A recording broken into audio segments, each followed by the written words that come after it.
Welcome to Girl Choose Yourself, where we're trading self-doubt for self-trust and settling for soaring. I'm Emer Zone, your host, and together we're building the confidence to create lives so deliciously bold that they scare us a little, but in the best possible way. Because life's too precious to stay cozy in our comfort zones. It's time to choose ourselves for lives that are fabulous and soulfully fulfilling. So let's go. Welcome back to the podcast. This is our first episode in the season of autumn, or the fall, as we say here in the US. And this week we're going to be talking about rhythms and ceremony and ritual and transitions and what that means for us personally, and kind of getting away from the shove down our throat pace of seasonal change that we experience typically in our culture. Right now, I'm sure if you've been down to your local supermarket, you'll be seeing all of the pumpkin paraphernalia, bags of candy, decor to decorate your house, your yard, your office, yourself for Halloween. And then as soon as that's over, or before, it's all about Thanksgiving here in the States, and then straight into Christmas. And my father used to always say, Christmas has us by the throat again. And it feels like that with some of these festivals and celebrations. And I think we've fallen into this habit of perhaps just slavishly following what Target or Hallmark has decreed as what's next and what we should be celebrating and how we should be celebrating it. But here's the question that I want to ask today, which is, are we listening to our own rhythms? Or are we creating space for what we actually need and want? I think for centuries, especially for women, ceremony was how we marked time, how we marked major events and transitions in our lives. And it was how we grounded ourselves in change, how we gathered in community, how we honored ancestors and moved through these cycles of life. And those ceremonies, many of them, I feel, well, they've been lost or devalued or forgotten, and we've become disconnected from them, and they've been replaced by these consumer holidays that often, I don't know how you feel about this, but I just find it exhausting. Often I'm just left feeling exhausted or disconnected by this, because there's such an energy of how it should look and what I should do that it lowers my vibration, shall I say. And here's the thing that I want to talk about today is really hopeful, is that we can reclaim ceremony. We can reclaim these times and seasons of the year in our lives, and we can choose to create our own ceremonies, ones that actually nourish us, not exhaust us, ones that anchor us, and then will carry us through these darker months of the years that we're looking into now as seasonal change. And I'm here in Santa Fe in New Mexico, and we get beautiful weather and lovely blue skies, and it's been very warm, and then suddenly we get a very, very short fall here, and then the weather gets quite cold, and we're just in that in-between feeling of summer is leaving and those temperatures are not going to creep up again. And I think it's a really good time to pause and to think about how we take ownership, really, of how we mark these moments, and bring a little bit of magic of the ceremony and ritual back into our lives. Because I think ceremony is not about decoration or, themed napkins or a turkey on the table because the calendar said so, even though everyone would prefer beef or maybe vegetarian or, fish. I feel that ceremony really is presence, and it's intention. There should be real conscious choice in ceremony to make it meaningful. It's a real ancient impulse within all of us to pause, take that breath, to create that space, to mark moments, and to honor the passing of time.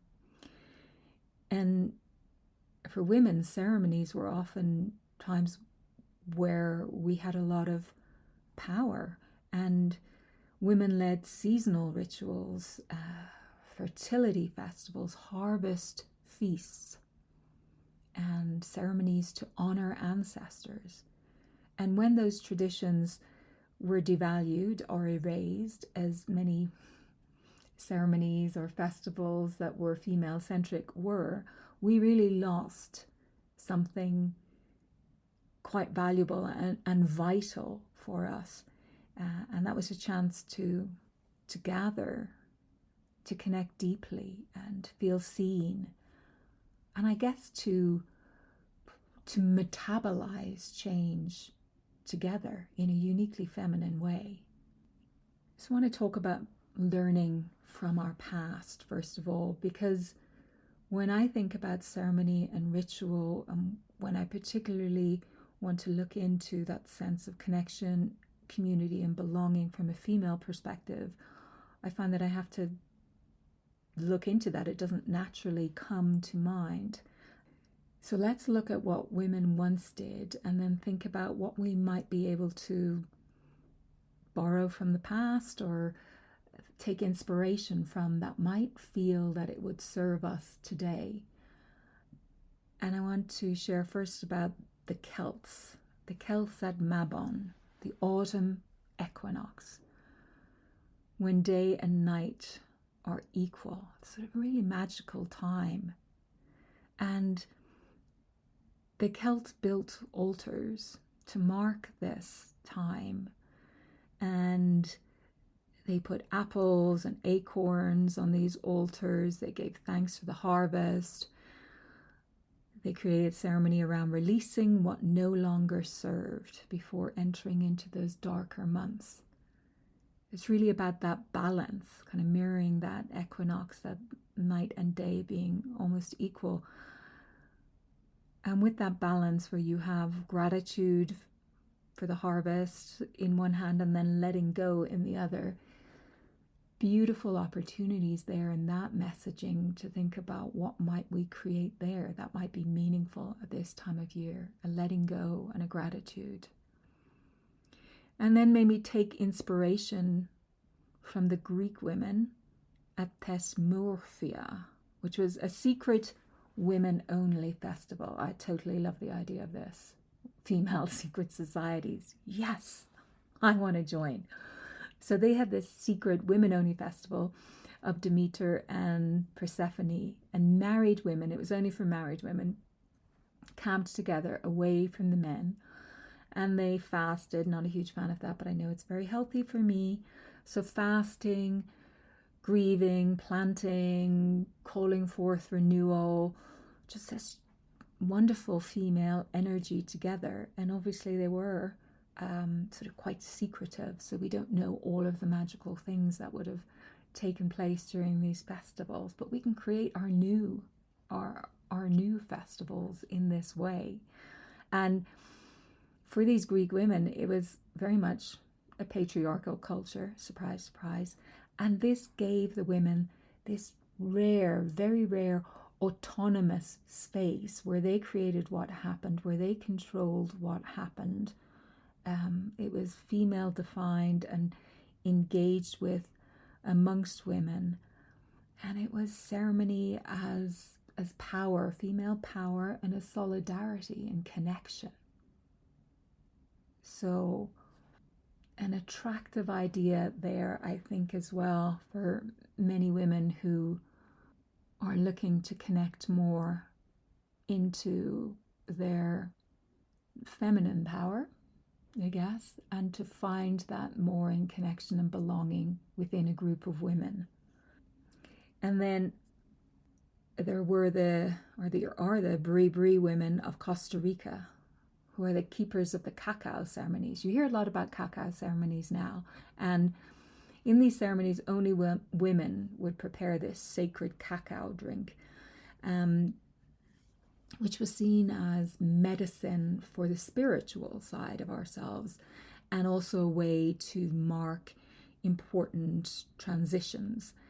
And the women would gather to drink, to prepare the drink and to drink the cacao. And it wasn't about, just an indulgent ceremony of drinking this cacao drink, but it was about connection and creating this sense of renewal. And there was really bringing a sort of reverence to the process of preparation and then the process of actually drinking the cacao. And I don't know, it just brings to mind, Japanese tea ceremonies. I don't know a lot about Japanese tea ceremonies, but it's something that I'm interested in as well. But it's just the idea of these simple, creating a ceremony from something so simple as preparing and enjoying a cup of tea. And I know there's probably a lot of complexity within the different types of teas and everything to do with the Japanese tea ceremonies, but we can create our own ceremonies in small ways and bring a sense of ceremony and reverence and ritual and this slowing down and this sacredness and this pausing and this connection into something as simple as how we prepare, that first cup of tea. So just inviting you to think about different opportunities and, get your mind thinking, get your inspirations sort of activated about how you might be able to connect into traditions that you know about, and how they might enliven in you this interest for ceremony and connecting on this deeper level and marking these moments with a little bit of ritual. So what would it look like to reclaim ceremony in your life for you today? It's something that I've been thinking about a lot, and I've been bringing a little bit of it into my life. And I think it's just really important, as I was struck by these scenes in my local Target store of shelves full of so much unnecessary stuff for these calendar holidays, that that we don't need to slavishly follow these prompts for what ceremony should and needs to look like. We can really bring more intention to how we celebrate the seasons of the year and the seasons of our lives. And maybe you'd like to gather your female friends for what I once wrote about years ago, which was like a fall feast.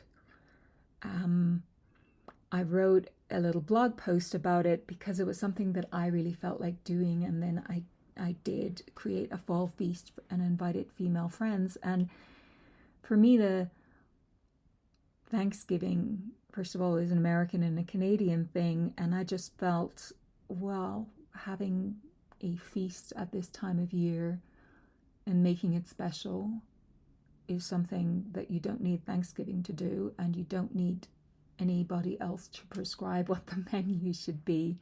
You can choose that. And everybody can just bring one seasonal dish that they love.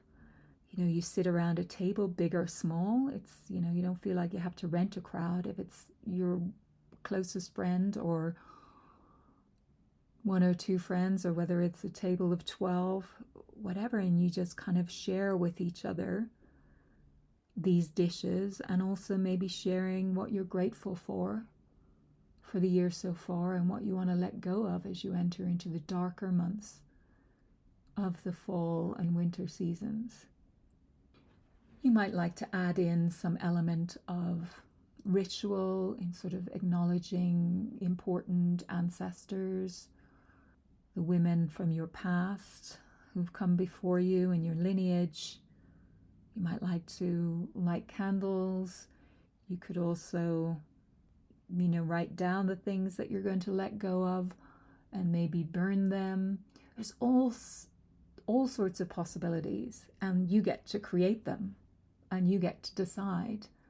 And I think that's quite freeing. And you just get to be with people who you know very well. Maybe invite somebody who you'd like to know a little bit better into your fall feast. Share stories, laughter, just be together in communion with each other, just sharing and creating something new and authentic and real and not prescribed by any outside societal cultural element. Make it your own. It's really definitely choosing yourself. You get to create how you want this to be. And I think that's what ceremony really has to be, and we have to reclaim it. And you can do it alone too. You can create ceremony ritual alone too. You can create an altar that is meaningful for you. It can be on your windowsill, it can be on a table, it can even be on a tray. And just ask yourself, what do I want to remind myself of right now at this time? Or what do I want to honor at this point of the year? And what might symbolize that for me? I mean, your altar, it could be anything. You could have autumn leaves, apples, acorns, just like the Celtic tradition. Or you could have a photo of an ancestor, and you could have a candle that you light in their honor. And you could take a moment in the morning or the evening or the beginning of each week where you take a moment at that altar and you light that candle and you send a message, or you open to receiving a message from that ancestor. It can be whatever you choose for yourself for it to be. Your altar could hold a stone or a feather from a walk outside, just a reminder of your connection, our connection with nature, that we're all part of the whole. Or your altar could just hold something really simple and meaningful for you. It's like just make it personal and your own. It could be a simple word or an intention written on a piece of paper. What do I want to remind myself of right now? What do I want to honor at this point of the year? Let that inspire what your altar would hold. And you can add a small ritual. I always like to light a candle. I grew up Catholic, and you would always be like, light a candle for somebody at the church. I've just always loved the idea of the lighting of the candle. So maybe for you, that would resonate too. And maybe you light the candle, and maybe there's a word of intention that you want to carry throughout your day, and just bringing that alive through this small ritual. Or each evening, writing down one thing you're grateful for, or one thing that you're ready to release. Once a week, maybe you want to drink tea or cacao slowly in your own defined ceremonial way with intention, and letting it be, a heart-opening ritual. Or maybe you'd like to take a sunset walk, which I think is a really beautiful idea at this time of the year when the days are shortening. The darkness is coming in sooner, and as you take that sunset walk, you really notice that. You become a part of it. You're inhabiting that space of transition and change. And I think that can be a really powerful ritualistic practice. And, leave the earbuds at home. Don't bring the podcast out on a walk like that. Really, really be in it. Really be present and feeling into all of it. It's like this Druidic practice of honoring the turning of light and dark, and I think that's really powerful. And none of these things cost money. They're not selling them on the shelves in Target. You don't need to buy anything. You will look around and you will find a candle. You will find, as you go outside, something in nature that will inspire you.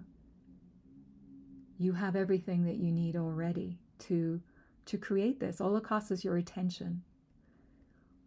And I think attention is what turns what might seem like an ordinary act really into a sacred one. And I think we really are sacred beings. And I think honoring that in small ways that we choose is really powerful. Whew. So here's what I want you to remember.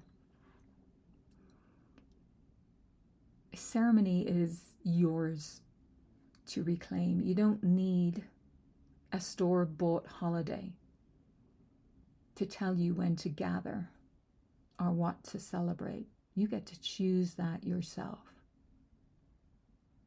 Second thing, ancient traditions can really inspire us and show us the way, from the Celtic equinox rituals to Greek women's festivals, secret festivals, to cacao ceremonies. There's so much out there for us to discover or rediscover and reclaim. Women have always led rituals that nourished our communities, that nourished ourselves, our souls. So do a little research and find something that lights that spark for you. It doesn't have to be complicated. Simple is often very, very powerful. Yeah. And number 3, small is powerful. A candle, a leaf from your sunset walk, a simple cup of tea. These can become altars. These can become ceremonies and rituals if you bring presence and intention. And finally, the 4th thing that I'd like you to take away from this episode and remember is that gathering is like medicine. Don't underestimate the power of inviting a few women for a fall feast. Not because you should, but because you choose to. This week, beautiful women friends, I'm inviting you to create one ritual, just one, that makes the days ahead more beautiful, more sacred, more yours, more alive. So don't wait for Target. Don't wait for Christmas to grab you by the throat, as my father used to say. Really, I invite you to choose your own rhythm. Create your own ceremony.